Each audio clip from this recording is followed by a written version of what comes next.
So you may have heard that I have been doing a series of wellbeing workshops.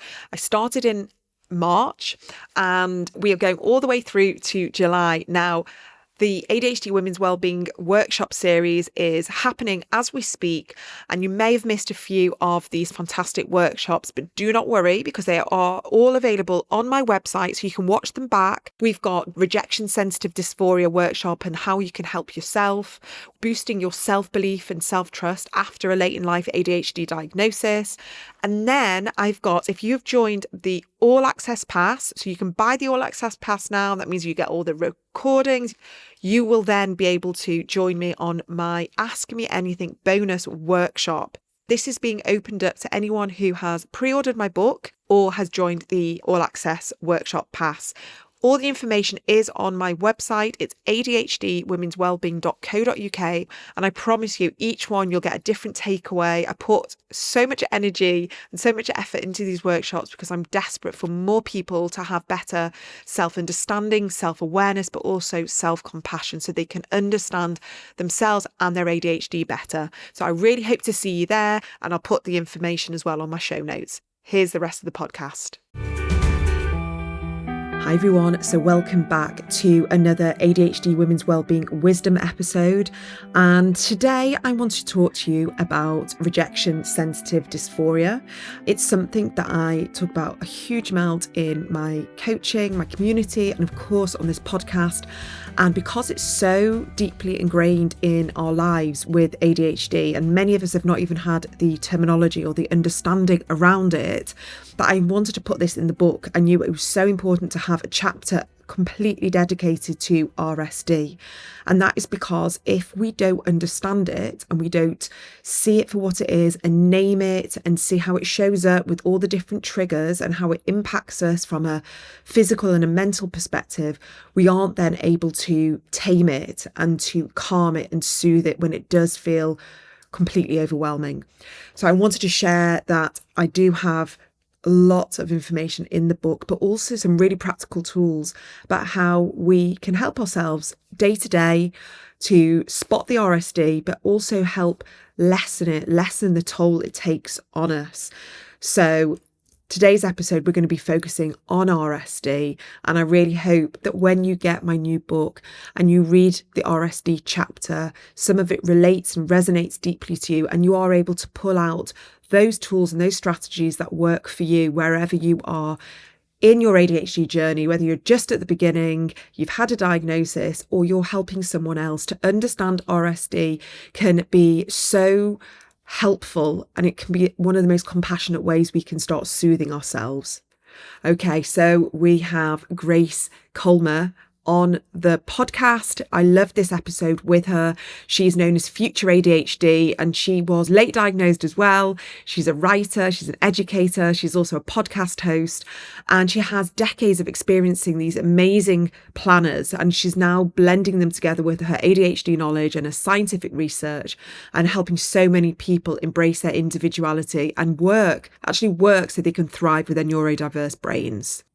We talk about sort of this explanation of what our thoughts are actually doing when we're experiencing RSD, and gives us a way to identify and reframe these thoughts into more constructive and less dramatic ones.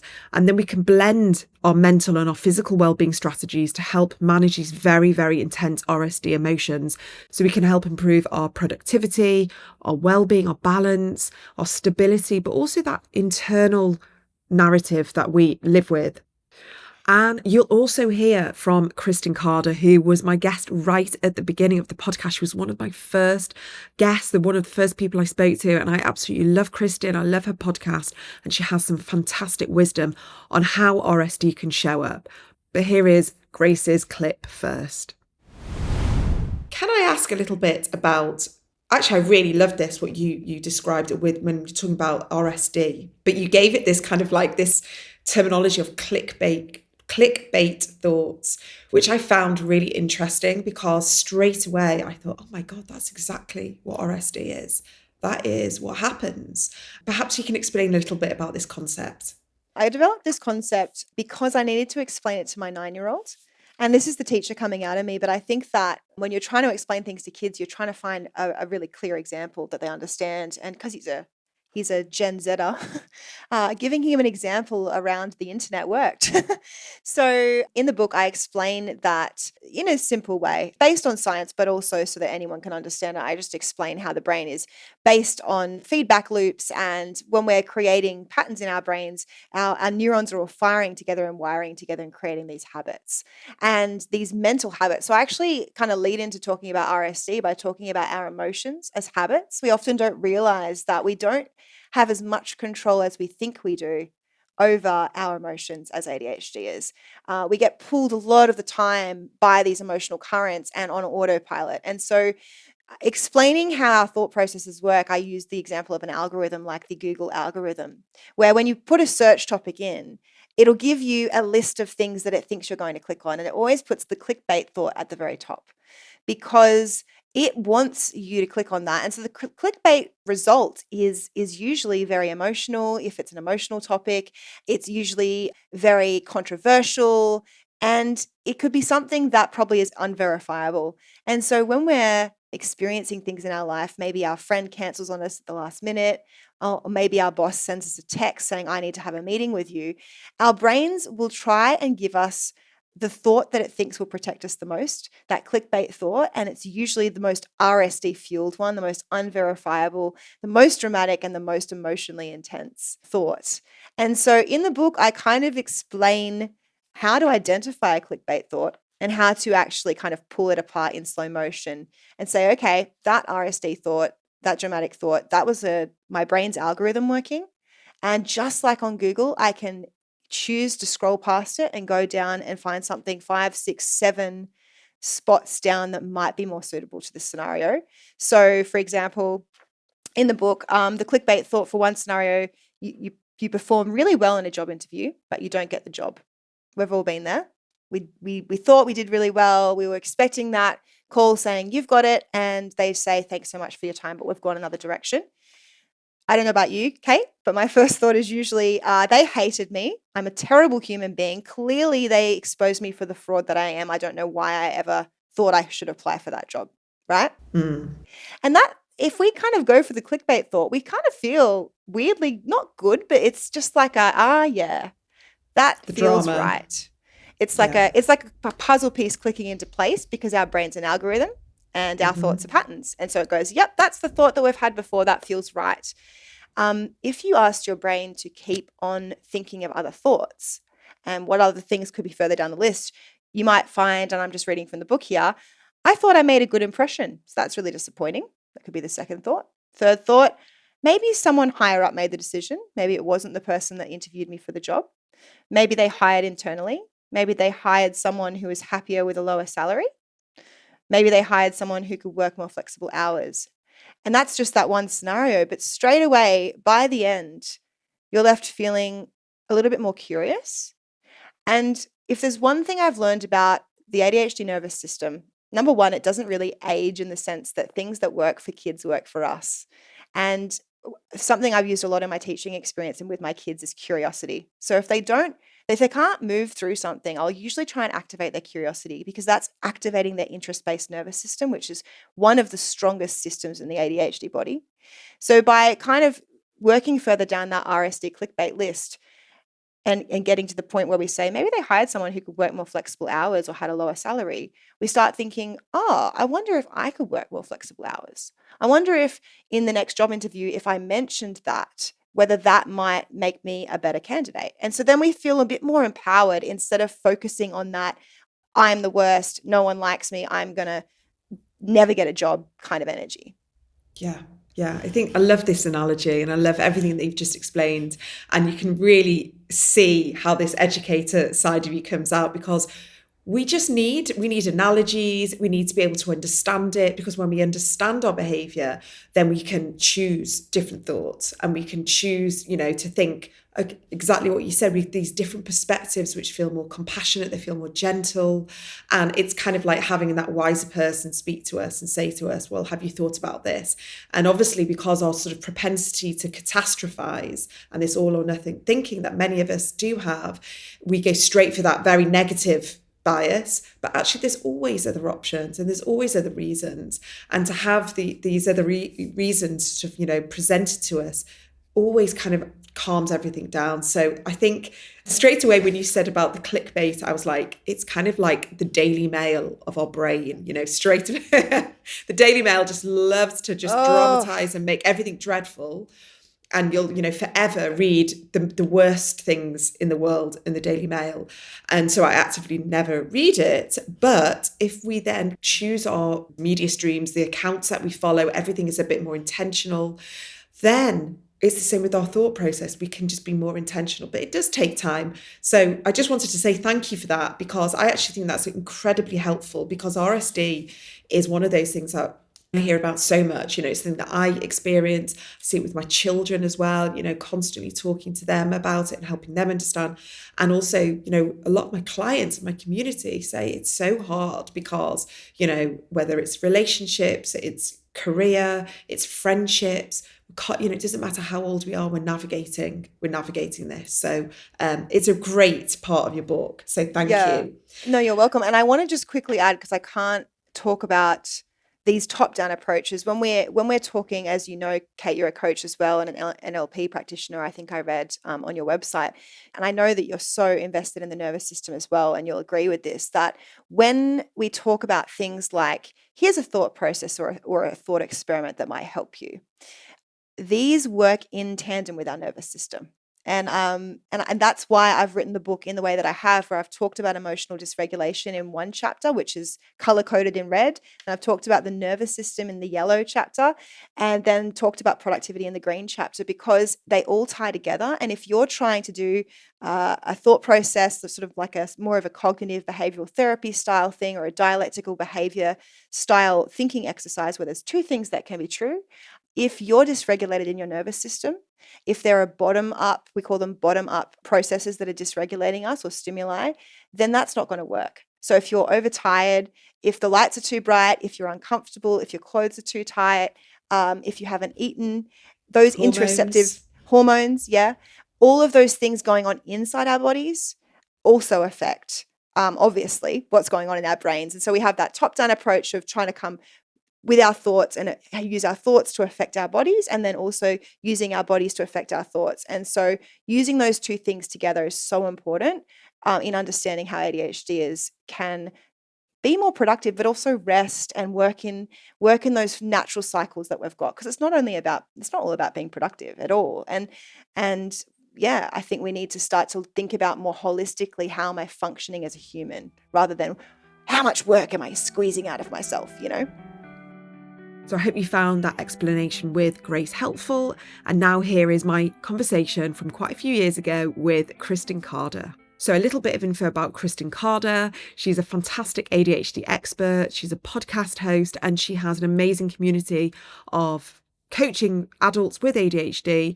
And after 15 years of research and experience, she's also helping so many neurodivergent adults to finally thrive and live with their brains. And some of the themes that Kristen and I talk about is this fear of rejection and criticism that shows up so pervasively with RSD, and also the social element of it as well, the social media anxiety and all this perfectionism, and how we can work with ourselves, work with our brains, using things like journaling and accepting that RSD is going to be a part of us, but how can we soothe it and lessen it and start building a more supportive mindset to help ourselves without being so hard on ourselves, without this education before of RSD. So here is my clip with Kristen Carder. You don't have to be ADHD to feel that sensitivity, but I think what is very often with ADHD, which is why people talk about rejection sensitivity dysphoria so much, is that we do feel very, very deeply. So something that it can be perceived as small, that someone else may just brush off and just forget about, we hold on to that and we ruminate and we overthink it, and it goes on sort of on a loop in a thought cycle, and we lie in bed and we're like wide awake and we keep thinking about that one comment. But I had a client the other day, and she's been newly diagnosed with ADHD, and she was talking to me and explaining all this stuff very similar to what we're talking about, perfectionism and not wanting to put anything out there and not quite believing in herself and all of this. And I said to her, have you heard of RSD? And she's like, no, I don't know what you're talking about. So during our session, I pulled up article after article, and I told her about, experts working in this field and podcasts and webinars. And she was just like, her head was just blown away, because all of a sudden there was an explanation. There was a reason, there was a neurological reason why this sensitivity has been there all her life, and why she fears criticism, and why the perfectionism is such a big part. So I think what I want to explain is that we can dissipate it. We can make it kind of a bit of a smaller voice, but we are probably going to have this propensity for it most of our lives. But that awareness that we talked about before, and that acknowledgement, and then the self-compassion of it rearing its head, showing up when we don't want it, when we're just about to push ourselves out of our comfort zone. So perhaps we're going to have to just accept this is going to be a partner in life, and we can have a good relationship with that partner and have a bit of fun and laugh and smile, Mm. and maybe have a bit of cry. Or this can be like the partner that we're always bickering with and we're always shouting at. And I think it's a choice how we see ourselves, because we're here. This is it. This is our brain. That's so insightful, because I think part of accepting who we are as ADHDers is accepting that perfectionism is a part of this, and rejection sensitivity as well. And so being able, again, going back to self-judgment, self-blame, shame, if we can, instead of all of that, just accept, like, of course I'm being a perfectionist. Not a problem. So I, within my program, I'm teaching a course on relationships right now. And I'm telling you the truth when I say 3 days before I launched this course within my membership, I almost burned the whole thing down. I went to my OBM and I was like, listen, I think I need to rewrite the workbook. Please pull it from the printer. Like, let's not have them print it. Like, I was just like in self-sabotage mode. And it was perfectionism. I was afraid. I'm like, what if I do it wrong? What if I mess up? What if I mess them up? What if they hate it? Right? Like, these are clients that I love, that I want to help. It took me speaking with my online business manager, who also happens to be a life coach, which is so convenient. And she was like, is it possible that you're being a perfectionist here? And it was like, I had no idea. Because when it's you, it's so hard to have that awareness. I told her, I was like, let me go have a think, and I'll come back and let you know. And I did. I did some journaling and some self-coaching, and I was like, yeah, that's what's going on. This is just fear in a tuxedo. I'm just trying to bedazzle this course. It's good as it is. And guess what? I taught the first 2 classes and it is darn good. But I was ready to shut it all down because I was so afraid, honestly. I think that's so important. And then as we wrap up, I just want to say that with rejection, we could talk for hours about rejection. But one of the things that we do when we allow rejection to dictate our actions, when we feel that rejection so deeply and then we spiral, we hold ourselves back, we don't put ourselves out there anymore, is we end up rejecting ourselves. So someone else's rejection, when we take that on and we're using it against ourselves and we're ruminating on it and we're allowing it to dictate the actions that we have, and we're making ourselves even more perfectionistic because of this rejection, we end up rejecting ourselves. And that is just so painful, right? Because then we're not creating a safe place within our mind and body. We're not creating an open, accepting place within our mind and body. We're telling ourselves, I shouldn't have done that. I should have done it differently. I did it wrong. I'm the worst, whatever. You fill in the blanks, whatever your inner critic says. And so if we can just decide, other people might reject me, but I'm not going to reject myself. That can be a really solid place to start to unravel perfectionism. So I'm going to create safety within me. No matter what happens out there, where I put my product or my offering, or even just myself, I'm going to go to the grocery store and I'm going to just wear clothes. right? And other people might reject me, but I'm not going to reject me. I'm going to create safety within me. That can be a really beautiful foundation for unraveling perfectionism. Yeah. It's just tapping into learning who our authentic self is and knowing who we really are. And I know you just touched on, listen, we've kind of just talked about perfectionism in work, but like you say, it could be going out the house with no makeup on. It could be going out with your hair scrunched up and not wearing, nice clothes, all different ways that if you're listening to this, it can show up in so many different ways. And it's just challenging yourself in those ways to just try things out. And like you say, just as long as you're happy with who you are and what you're putting out there. And what you said about writing, journaling, I think this is such a great tip to leave everyone on. So I hope you enjoyed listening to this shorter episode of the ADHD Women's Wellbeing podcast. I've called it the ADHD Women's Wellbeing Wisdom because I believe there's so much wisdom in the guests that I have on and their insights. So sometimes we just need that little bit of a reminder, and I hope that has helped you today, and look forward to seeing you back on the brand new episode on Thursday. Have a good rest of your week.